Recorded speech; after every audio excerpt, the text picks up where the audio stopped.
Greetings to the juries of CRI 2021.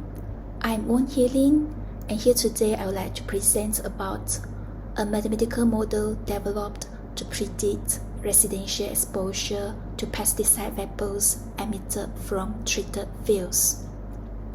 My co-authors are Shaparas binti Taliman, Mary Ann Christie Leong, Siti Haja binti Yaakob, and Muhammad Fidaus bin Abdul Karim. We are all from the Faculty of Earth Science, University Malaysia, Kelantan, Jeli Campus in Kelantan, Malaysia.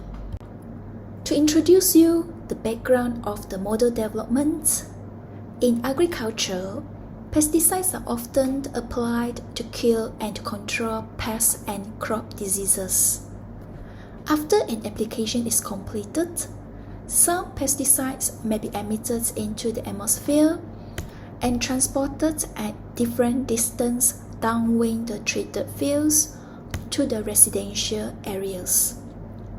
The emitted pesticide vapours can be inhaled by residents, leading to different kinds of health diseases.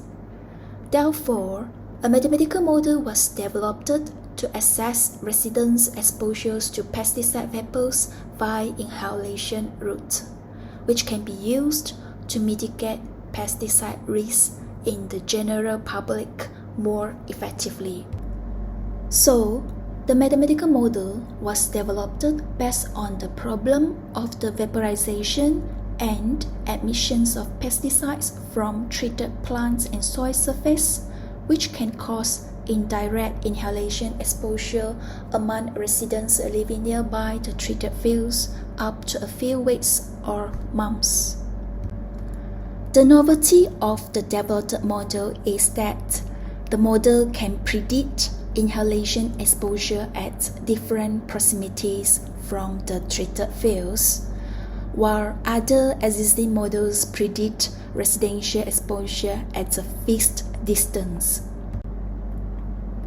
This figure shows different types of mathematical models or algorithms used to develop the present model. Starting from the simulation of pesticide emission rates from the soil surface based on the Palmer algorithm, and from the plant surface based on the Pearl algorithms, followed by the atmospheric transport of both emissions at the selected distance using the ISC ST2, and lastly the estimation of daily inhalation uptake using the EFSA algorithm. The present model has some advantages over other existing models by taking into account different pesticide emission rates based on specific physical-chemical properties of individual active substances such as vapor pressures and molecular weight.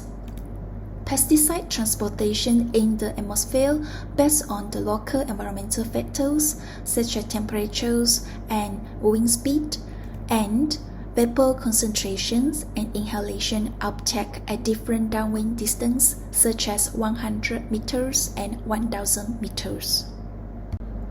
For the commercialization potency, a validated version of this model can be used as a cost-effective tool in regulatory risk assessment, which can be used to supplement limited field measurements in regulatory decision making. Further information about the present model can be found in this paper, How Does Exposures to Pesticides Vary in Space and Time for Residents Living Near to Treated Orchards, published in 2017. Authors would like to give special thanks to Prof. Colin Brown from the University of York and David Goffwhite and Dr. Kamal Ramwell from the FERA Science Limited FERA for their support throughout the model development. This is the end of my presentation, and thank you for your attention.